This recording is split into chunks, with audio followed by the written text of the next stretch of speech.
기름값 오를 때는 사우디에서 새벽 배송으로 기름을 가져오고, 예?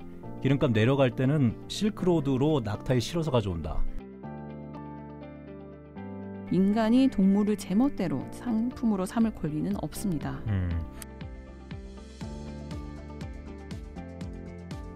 불난 기름의 부채질입니다. 아, 기름값 얘기하시는 것 같네요. 요즘 정말 그 주유소에 써있는 숫자 보기가 무섭습니다. 네. 아, 이러다 3,000원 가는 거 아닙니까?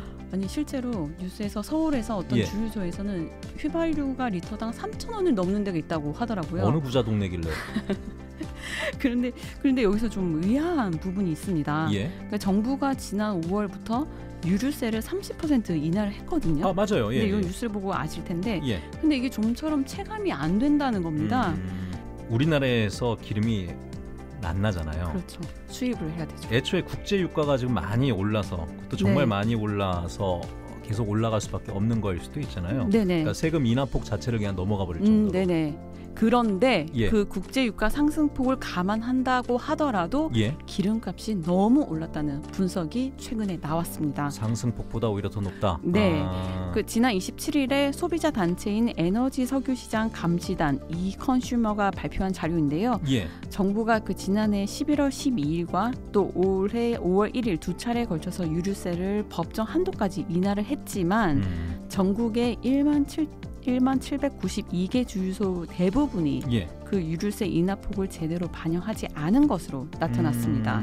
앉아서 돈 벌었다는 얘긴데요. 그 재고를 소진하는데 기간이 예. 걸리기 때문에 그 비싼 값에 사들이는 기름을 다 쓰고 예. 예.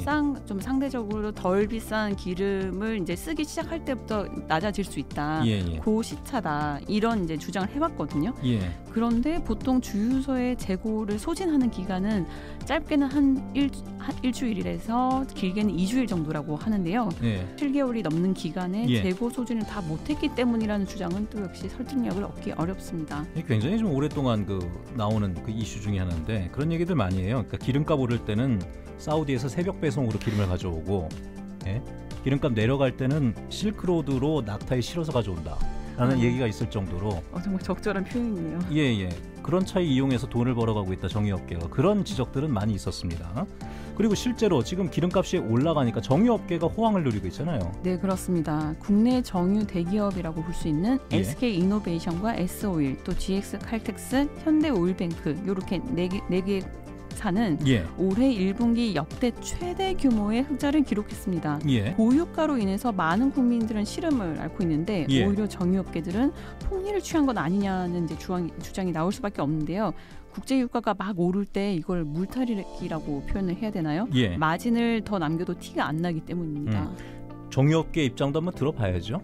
네, 한국 기름값의 그 잣대가 되는 기준이 되는 게 싱가포르 석유 제품 시세라고 하는데요. 예. 이 평소보다 더 가파르게 올라서 그 고유가 영향으로 정유사의 공급가가 높게 유지되기 때문이라고 설명을 했습니다. 예. 그리고 또 앞으로 유가가 하락하면은 그 재고 손실로 인해서 다시 반납해야 하는 그런 회계상의 이익일 뿐이다. 실제로는 반납이 돼야 되는 돈이다라고 얘기하고 있는데요. 나는 왜 이 문장이 이해가 잘 안 되죠? 예. 어쨌거나 몇 번 읽어도.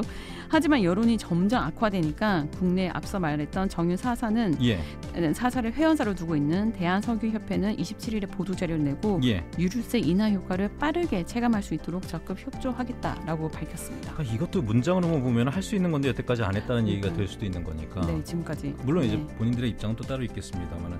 자, 어쨌거나 뭐 그러면 정유업계와 주유업계에 혹시 불공정 거래가 있는지 점검에 나선다는 소식도 있는 것 같습니다만. 네, 여론이 워낙 안 좋아지다 보니까 정부가 지금 나선 건데요. 예. 산업통상자원부와 공정거래위원회를 중심으로 합동점검반이 꾸려졌습니다. 그래서 정유업계에 담합이 있었는지 예. 조사를 벌일 예정이고요. 그 유류세 인하분이 정유사의 공급 가격과 주유소의 판매 가격에 제대로 반영이 되고 있는지, 예. 그리고 유가 상승 분위기에 편승해서 부당하게 가격을 올리지는 않았는지 예. 등을 확인하겠다고 하는 거고요.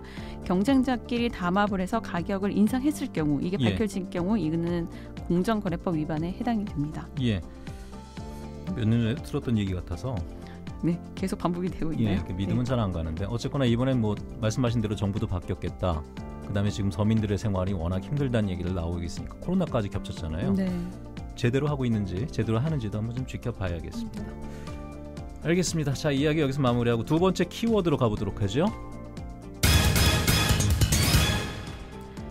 우리는 전시품이 아니에요 입니다. 전시품이 아니다. 이건 어떤 내용일까요? 그 지난달 말에 그 간략히 좀 배경을 설명드리자면은 제주시 조천읍에 있는 한 사설 동물원에서 사육하고 있던 호저 10마리 중에서 예. 두 마리가 이제 우리 밖으로 나갔다고 하는데요. 예. 그러니까 지난주에 한 주택에서 이렇게 목격된 겁니다. 그러니까 요걸 본 시민이 깜짝 놀라서 온라인 커뮤니티에 그 사진과 함께 이제 글을 같이 올렸던 게 화제가 됐었거든요. 예. 그러니까 저는 사실 이분이 이 동물을 호저라고 알아본 것도 참 대단하다고 생각을 했습니다. 워낙 낯선 동물이기 그렇죠. 때문에. 근데 지난 27일에 좀 안타까운 소식이지만 이 호저 한 마리가 예. 산속에서 사체로 발견이 됐습니다. 아, 이게 사설 동물원에 사육하고 있는 거였었군요. 네네. 알려진 거는 이제 나무 껍질이나 과일을 먹는 것으로 알려졌는데 아사했다는 얘기가 나와서 네.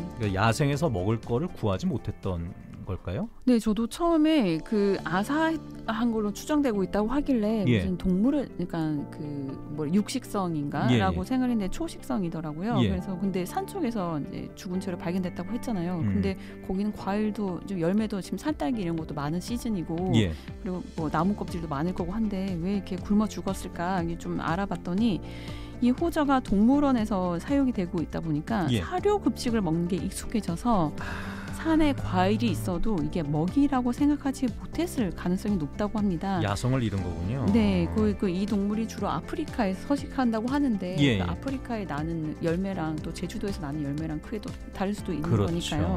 그래서 이 뉴스를 보고 또 더 많이 안타까웠는데요. 주변에 먹이가 있어도 먹이인 줄 모르고 이제 굶어 죽었다는 거겠죠. 그래서 동물원과 관련해서 우리가 이 시간을 통해 다시 한번 좀 고민해볼 문제들을 이야기를 나눴으면 합니다. 예. 아주 낯선 곳에 붙잡혀 와서 예. 우리 안에 갇혀 지낸다. 그리고 시도 때도 없이 사람들이 소리를 지르거나 위협을 하는 행동들을 견뎌야 한다. 그러고 하면은 이거를 우리가 어떻게 생각을 해야 될까요? 그 엄연히 살아 움직이는 동물들을 또 이 동물들도 스트레스를 받는다라는 게 최근 많은 연구를 통해서 밝혀졌잖아요. 예. 그런 동물들을 전식품이나 상품으로 이제 여겨왔던 거죠. 또 더 놀라웠던 건 이걸 찾다 보니 알게 된 건데 아프리카인들도 전시하는 인간 동물원도 존재했다는 겁니다. 그러니까 이게 야만의 시대였는데 사실 네. 식민지에서 붙잡아온 아프리카인을 네. 전시를 했다는 거잖아요. 네. 이게 심지어 살아있는 사람들을. 그렇죠. 20세기에도 이런 동물은 있었더라고요. 그러니까 이거를 인터넷에 검색하면 아마 다들 이제 쉽게 찾아보실 수 있을 건데요. 그 사진을 보면 한 아프리카 소녀가 우리 안에서 구경꾼이 주는 음식을 받아 먹고 있는 사진인데요. 예. 이 소녀를 보려고 그 우리 그 둘레 처진 우리 주변에는 사람들이 빽빽하게 둘러서서 뭐 환호를 지르는 모습이 나와 있습니다. 지금으로서는 상상하기도 어려운 풍경인데요. 그렇죠. 네, 엄연히 이건 학대라고 볼 수 있는 심각한 학대라고 볼 수 있는 거죠. 그러니까 어떻게 인간을 전시품으로 삼느냐라고 지금 들으시면서도 불쾌하신 분들 많으실 건데요. 그런데 이게 인간이 아니라 동물의 경우도 마찬가지입니다. 인간이 동물을 제멋대로 상품으로 삼을 권리는 없습니다. 전에 키워드 뉴스에서 그 수족관에 갇힌 돌고래 이야기도 네. 했었고 네. 최근에 뭐 불법 반출 소식도 나오고 해서 여러 가지 좀 이슈가 됐던 게 기억이 납니다. 그러니까 아프리카에 사는 산 미치광이가 제주까지 와서 아사한 소식을 보면서 참 많은 생각들을 하게 되는 부분인데 물론 여기에 대해서는 이제 사회적 합의가 좀 필요한 부분들이 있겠습니다만 다만 우리가 이게 진짜 교육의 목적인지 아니면 말씀하셨던 대로 돈벌이 목적인지에 대해서는 조금 더 솔직해질 필요가 있지 않나라는 생각을 해봤습니다. 알겠습니다. 오늘 기름은 가다 넣으실 건가요? 아주 내일 정도 넣으면 될 것 같습니다. 알겠습니다. 내일까지는 오르지 않기를 바라보겠습니다.